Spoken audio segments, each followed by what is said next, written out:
Obviamente ya dijimos, no hay códigos, actualmente códigos de procedimientos penales locales, pero sí tenemos, por ejemplo, una ley de acceso a una vida libre de violencia de la Ciudad de México, del Estado de México. Tenemos leyes de la Defensoría Pública de la Ciudad de México, del Estado de México. Entonces, estas son normas que son fuentes del derecho procesal penal. Enseguida vienen los reglamentos. Algunos de los ordenamientos que mencioné tienen su reglamento. Por ejemplo, existen los reglamentos de las leyes orgánicas de las Fiscalías Generales de Justicia, o el reglamento de la ley de acceso a una vida libre de violencia de una determinada entidad federativa. Y ya en el último escalón o en el último rango tenemos lo que se llaman los acuerdos y las circulares. Por ejemplo, los tribunales superiores de justicia emiten acuerdos para determinar la competencia de sus tribunales y crear incluso juzgados con una competencia específica para conocer determinados asuntos, por ejemplo, en materia de justicia para adolescentes o en materia de delincuencia organizada. Entonces tenemos los acuerdos de los consejos de la Judicatura Federal y los acuerdos de los consejos de la judicatura de los diversos tribunales de las entidades federativas. Y ya en el menor de los rangos tenemos las circulares. ¿Alguien me puede decir qué es una circular?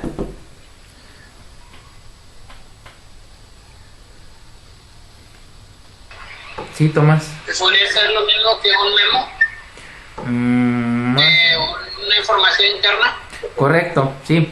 Estamos hablando de normas de carácter. Algo de control interno, algo interno.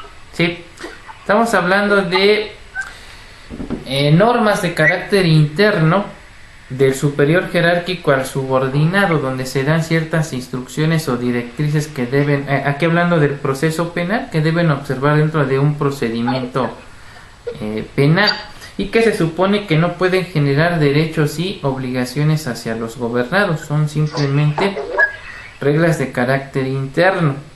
Entonces, en conclusión,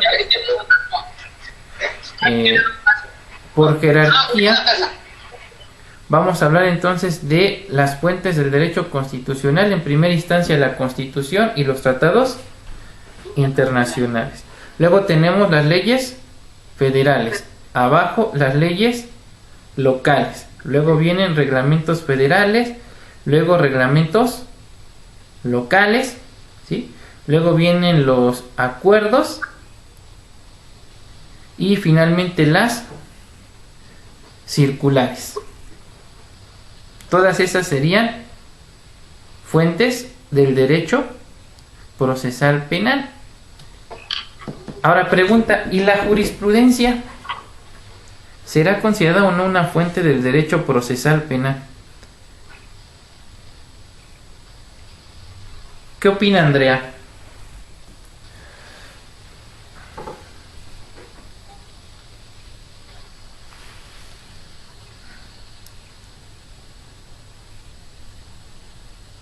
Se quedó muda Andrea.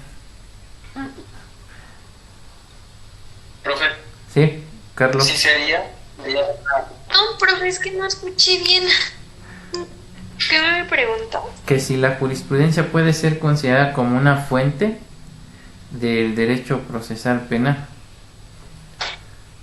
Carlos dice que sí, ¿verdad? Pues si se refiere al proceso, yo creo que sí. Tal vez no como una fuente, pero sí puede ser un apoyo cuando, por ejemplo, hay alguna laguna dentro del proceso. Bueno. Pero no sé, no creo que pueda ser como tal una fuente. Bueno, la mayoría de los autores concluyen que sí es una fuente, no es una fuente directa, sino es una fuente indirecta. Sí, porque emana precisamente de la interpretación de la ley, pero es una fuente obligatoria, quieran o no, para los tribunales, porque es de observancia obligatoria. Incluso si no la observan, pueden tener una responsabilidad.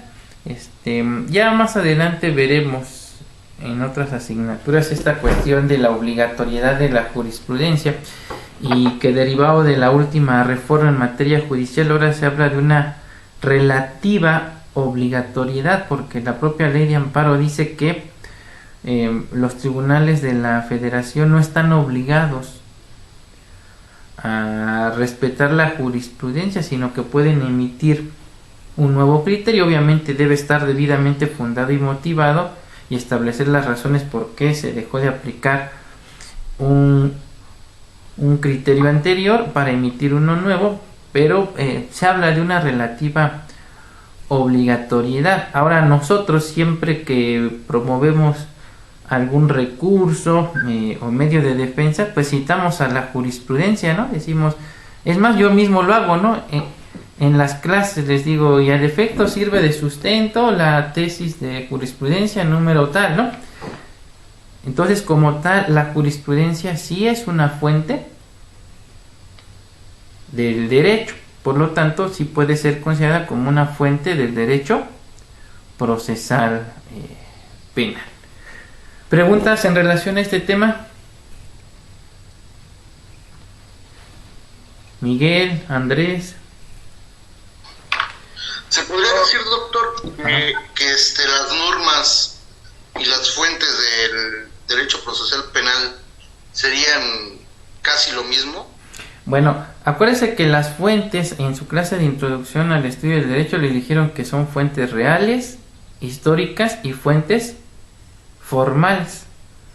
Las fuentes reales se refieren a acontecimientos que pues han influido, ¿no?, en la realidad jurídica y que llevan a la creación de ordenamientos por parte del legislador. Las fuentes históricas son aquellos documentos, valga la redundancia, históricos, que en su momento estuvieron vigentes pero que ya dejaron de existir, pero que finalmente siguen siendo fuente del derecho. Por ejemplo, actualmente dijimos, los congresos locales no pueden expedir códigos de procedimientos penales, pero antes de la reforma constitucional en materia penal, si recuerdas, existía el Código de Procedimientos Penales de la Ciudad de México, del Estado de México, de Nuevo León, de Baja California, de Oaxaca, etcétera, etcétera. Esas serían fuentes ¿qué? Históricas del derecho procesal penal. Y nos dicen que finalmente existen las fuentes formales, es decir, las fuentes reales, y nos dicen son básicamente dos en el derecho procesal penal. La primera es la ley, entendiéndola como concepto genérico, por eso hablamos desde la Constitución hasta las circulares, y la segunda fuente formal es la jurisprudencia. Entonces, en conclusión, vamos a decir que las fuentes formales del derecho procesal penal es la ley y la jurisprudencia. ¿Sí, Carlos?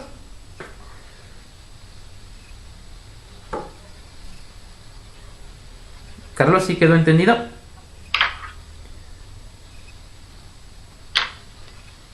También se nos quedó mudo Carlos.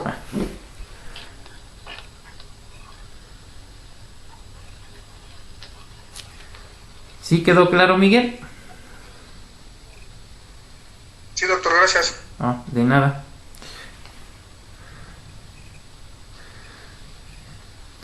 Andrés, ¿alguna pregunta? No, profe, todo en orden. ¿Todo en orden? ¿Vamos bien entonces? Sí.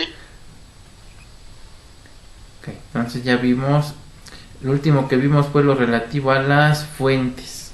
Ok, entonces vamos a analizar ahora lo que sería la diferencia entre procedimiento y proceso penal.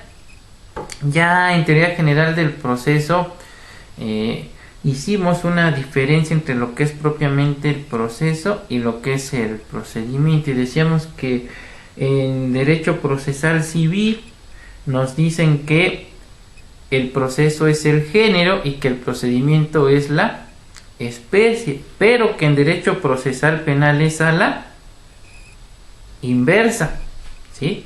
Porque el procedimiento es el todo y el proceso solamente es una parte del procedimiento penal. Esto lo podemos corroborar si leemos lo que dispone el artículo 211 del Código Nacional de Procedimientos Penales. ¿Alguien recuerda qué nos dice o qué regula ese artículo 211 del Código Nacional de Procedimientos Penales? Es más, hace rato les hice mención de ello. Es la de investigación, que es la inicial, la complementaria, la intermedia o la de preparación de juicio, ¿no, doctor? Ajá, habla de las etapas, ¿verdad? Pero no me dice de las etapas del proceso penal, ¿verdad? Me habla de las etapas del procedimiento penal, ¿sí? Esto quiere decir entonces, como les comentaba, que en materia procesal penal el procedimiento es el todo. E inicia entonces el procedimiento con la presentación de la denuncia o querella. ¿Dónde? En la etapa de investigación inicial, o se le conoce también como la noticia criminal. La noticia criminal va a ser el conocimiento que hace una persona del Ministerio Público sobre la existencia de un hecho aparentemente constitutivo de delito. Esto lo va a hacer a través de los requisitos de procedibilidad. Esto ya no debe ser nuevo para ustedes porque ya lo vimos tanto en derecho penal como en teoría general del proceso. Decíamos que los requisitos de procedibilidad en materia penal son 3: la denuncia, la querella y los requisitos equivalentes, ¿sí? Decíamos, la denuncia implica la obligación que tiene cualquier persona de poner en conocimiento del Ministerio Público sobre la existencia de un delito que se persiga de oficio, ¿sí? Luego teníamos la querella. Aquí esta consiste en la facultad que tiene únicamente la persona que resulte afectada por la comisión del hecho, es decir, la víctima u ofendido. Es decir, solamente se puede proceder a petición de parte ofendida, por ende cabe el otorgamiento del perdón, ¿sí? Y luego tenemos los requisitos equivalentes, que ahí hablábamos, por ejemplo, de la excitativa, cuando se trata de delitos de carácter diplomático, o sea, la petición que hace un estado extranjero al gobierno mexicano de que se inicie procedimiento penal en contra de una persona por haber injuriado a un estado. Hablábamos de la declaratoria de perjuicio en delitos de carácter fiscal, es decir, tiene que haber una declaración por parte de un ente de la administración pública en el sentido de que se ha causado perjuicio al erario público. La declaratoria de procedencia, vulgarmente conocida como juicio de desafuero, pero que ya les dije que no es juicio de desafuero. La Constitución nos habla de declaratoria de procedencia para aquellos delitos que cometan los funcionarios que se consideran de alto rango, llámese gobernadores, diputados, senadores, magistrados, etcétera, etcétera, ¿sí? Entonces, donde no puede iniciar procedimiento penal si previamente no agoté esa declaratoria de procedencia, es decir, acuérdense, se presenta la denuncia ante la Cámara de Diputados y esta tiene que resolver si ha lugar o no a proceder en contra de la persona. Si determina que sí ha lugar, le retiran el cargo. Algunos hablan de fuero, ¿no? Y de ahí viene esta idea errónea del juicio de desafuero, pero propiamente es procedimiento de declaratoria de procedencia, ¿sí? Estos serían, Lo que es denuncia, querella y requisitos equivalentes dijo que formaban parte de... son requisitos de procedibilidad. Gracias. No. Y son con los que inicia el procedimiento penal. ¿Sí? Ok, entonces decíamos el procedimiento es el todo. ¿Sí? ¿Por qué? Porque inicia desde la etapa de investigación. ¿Y cómo inicia la etapa de investigación? Con la denuncia, querella o su requisito equivalente, y el procedimiento penal culmina con el dictado de la sentencia. Ahora, la pregunta es, ¿cuándo inicia el proceso? Si me pusieron atención, hace rato les dije cuándo iniciaba el proceso penal propiamente. ¿Alguien tomó nota de ello? A ver tú, Georgina, que estás tomando nota. Es lo que estoy buscando, porque yo me acuerdo que estoy dando El proceso inicia con la demanda, ¿no? Pero acuérdate que estamos en materia penal, aquí no hay demanda. Ok. Sería, bueno, igual no me hace mucho caso, sería la investigación inicial. No, con eso inicia el procedimiento, acuérdate. Pero ¿cuándo inicia el Más bien proceso? sería la noticia criminal, ¿no, doctor? No. El mismo 211 nos lo dice en el último párrafo. ¿Qué dice el artículo 211 del Código Nacional? El último párrafo dice. ¿Perdón? ¿Con la audiencia inicial? Correcto, con la audiencia inicial, ¿sí? Con la celebración de la audiencia inicial inicia el proceso penal. ¿Y cómo culmina, Miguel? Ahí mismo va, nos lo dice el artículo. ¿Qué dice? Termina con la sentencia firme. Ajá, con la sentencia firme, es decir, aquella que ya no admite recursos. Entonces, en conclusión, en materia procesal penal el procedimiento es el todo. Inicia con la denuncia o querella y culmina con la sentencia firme. Pero el proceso inicia con la celebración de la audiencia inicial y culmina con la sentencia. ¿Sí? Entonces, vamos a determinar entonces la diferencia entre proceso y procedimiento. ¿Sí? Entonces, anoten concepto de procedimiento.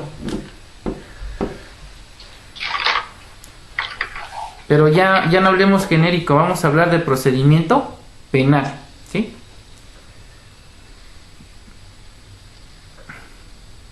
Bien. Es una serie de pasos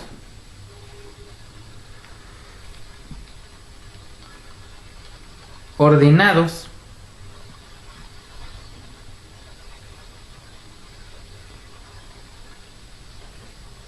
con un fin determinado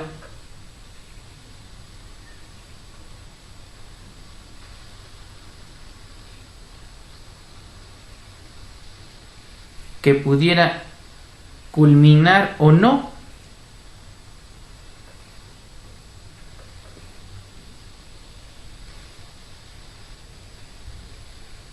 con el inicio de un proceso penal.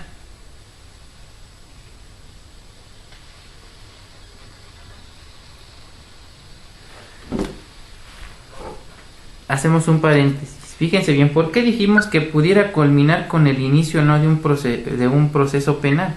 Porque pudiera ser que Georgina, como agente del Ministerio Público, una vez que agotó la etapa de investigación inicial, llegue a la conclusión que la conducta que le pusieron en su conocimiento no es delictiva. Es una controversia del orden familiar, civil, mercantil, etcétera. Y por lo tanto, ¿qué va a acordar? El no ejercicio de la acción penal. Se abrió el procedimiento penal, pero jamás inició el proceso penal. Ahora, caso contrario, si el hecho que le pusieron en su conocimiento, si es constitutivo de delito y cuenta con datos suficientes para sustentar su existencia y la probable intervención del sujeto a título de autor o partícipe, ¿qué va a hacer? Va a solicitar, como lo señaló Miguel, la celebración de la audiencia inicial, y con ello se apertura ¿qué? El proceso, ¿verdad? ¿Sí? Bien. Bueno, vamos ahora con proceso penal.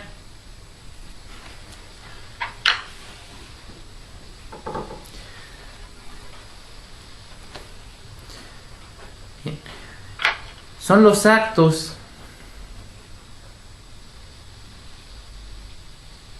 llevados a cabo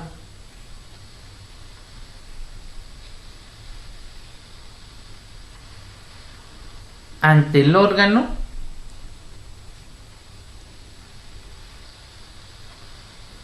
jurisdiccional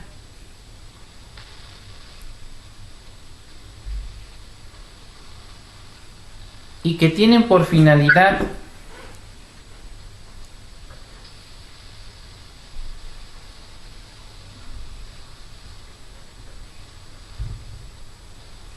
resolver sobre la existencia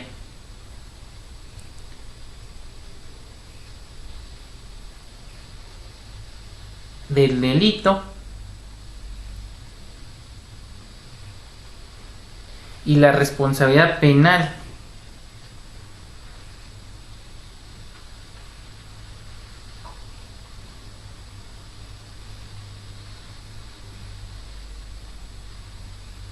o la inocencia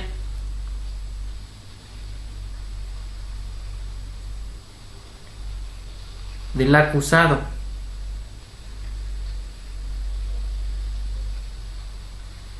Entonces, sencillito, muchachos. Si estamos hablando de actos del Ministerio Público en la etapa de investigación, hablamos propiamente de procedimiento penal. Pero si ya hablamos de actos que se son llevados a cabo ante el órgano jurisdiccional, llámese juez de control, llámese juez de enjuiciamiento, ya no vamos a hablar propiamente de procedimiento, sino del proceso penal, ¿sí? Aunque en estricto sentido, ya lo dijimos, el procedimiento es el todo, ¿no? No sé, Miguel, ¿nos puedes ayudar con la lectura del artículo 211 del Código Nacional de Procedimientos Penales? Sí, doctor. Gracias. Artículo 211. Etapas del procedimiento penal.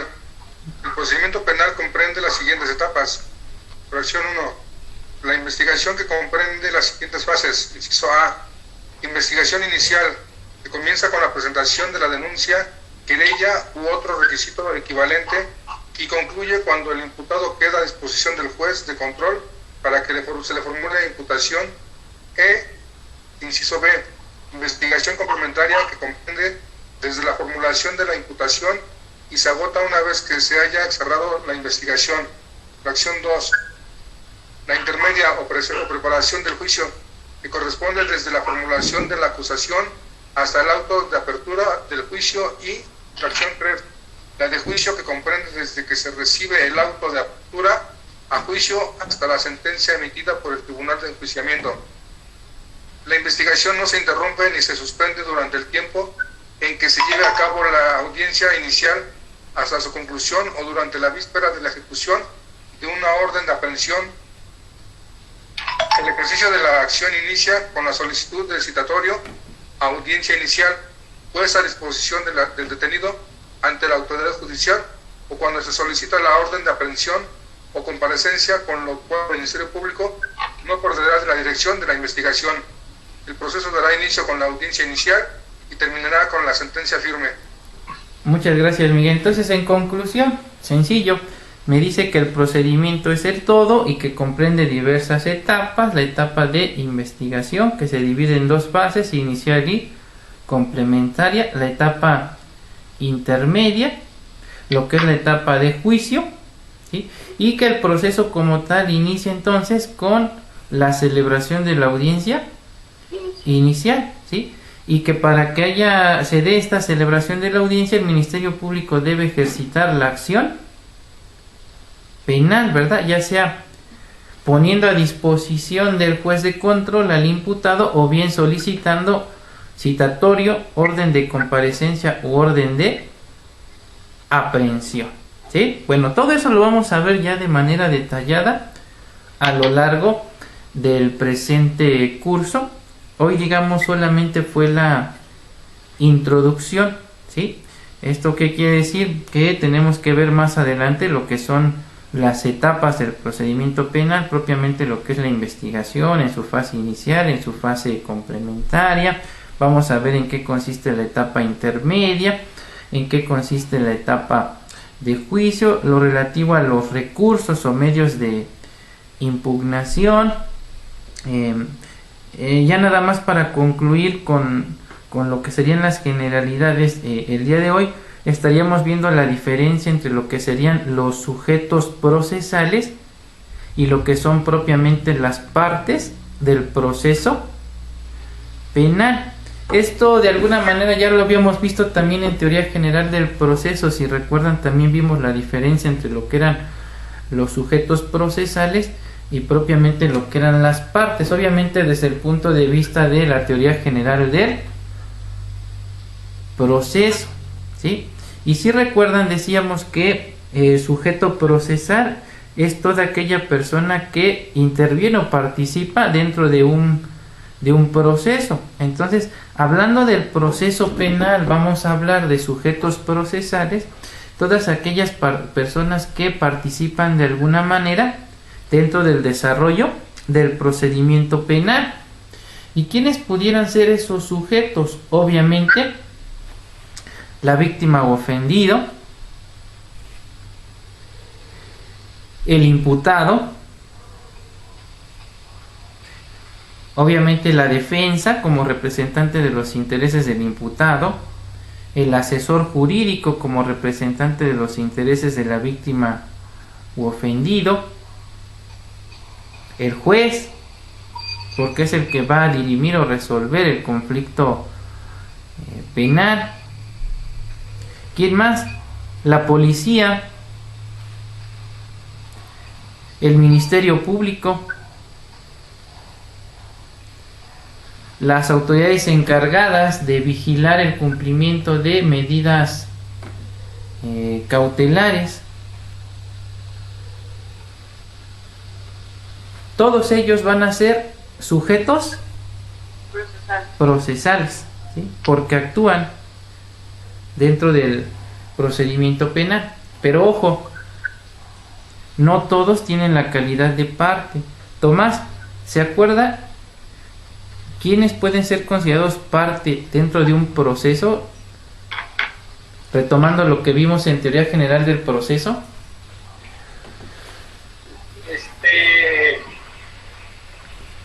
Pues la víctima y el autor y el afectado. Ok, es correcto, pero ¿por qué son considerados partes? ¿Cuál es la parte medular para decir que son parte en el proceso? Porque es quienes participan en el proceso es un afectado y es un responsable y un afectado, o un responsable y un afectado, o sea, son las partes. Más o menos tiene la idea, pero hay que repasar eso, Tomás. Acuérdense que van a ser considerados partes cuando tengan un interés directo en el asunto. Por lo tanto, pueden resultar beneficiados o perjudicados por el proceso, y en este caso, quienes pudieran resultar beneficiados o perjudicados por precisamente tener un interés directo en el asunto, fíjense bien, en primera instancia sería el imputado y la defensa, ¿sí? Segundo lugar, la víctima y el asesor jurídico. ¿Y quién más tendría interés en el asunto? El juez. No, el juez no puede tener interés, acuérdese, si no incurre en prevaricación. Cierto. ¿Quién acusa? El Ministerio Público. El Ministerio Público. ¿Sí? El Ministerio Público también es considerado parte, porque es la parte que acusadora, no formula un escrito de acusación.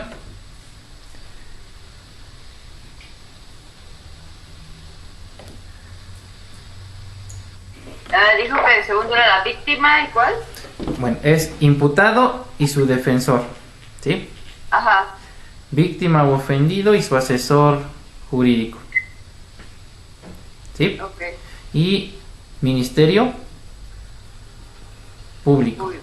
¿sí? Ellos son considerados partes del procedimiento penal y del proceso penal, ¿sí? Ahora pregunta, ¿y los peritos qué son? ¿Son sujetos procesales o son o son partes? O ninguna de las Serían dos. parte también, ¿no? ¿Pueden tener interés en el asunto? No, yo solo... Procesales, profe. Dice Carlos que son sujetos procesales. Bueno, ojo, para la teoría general del proceso sí son considerados sujetos procesales, pero en el caso concreto de el derecho procesal penal son considerados como auxiliares, ¿sí? ¿Por qué? Porque auxilian tanto al Ministerio Público como al juez. Acuérdense que son expertos en una determinada arte, ciencia u oficio, y entonces cuando se requiere de la opinión de expertos o diestros en un arte, ciencia u oficio, requerimos del auxilio de ¿quién? De los peritos, ¿no? Entonces el Código Nacional en ese sentido refiere que los peritos son auxiliares de las partes, ¿sí? Que también desde mi punto de vista son auxiliares tanto del Ministerio Público como del órgano jurisdiccional. ¿Preguntas?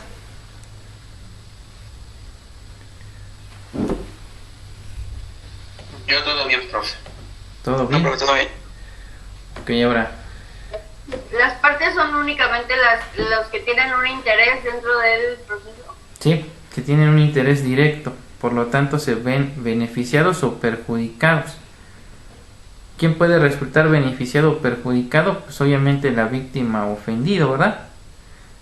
O Ok. el imputado, y también indirectamente pues la defensa y el asesor jurídico, porque representan los intereses de quién, del imputado y de la víctima ofendido.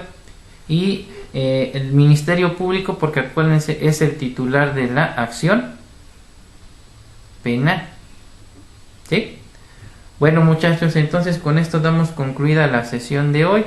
Nos estamos viendo la próxima sesión.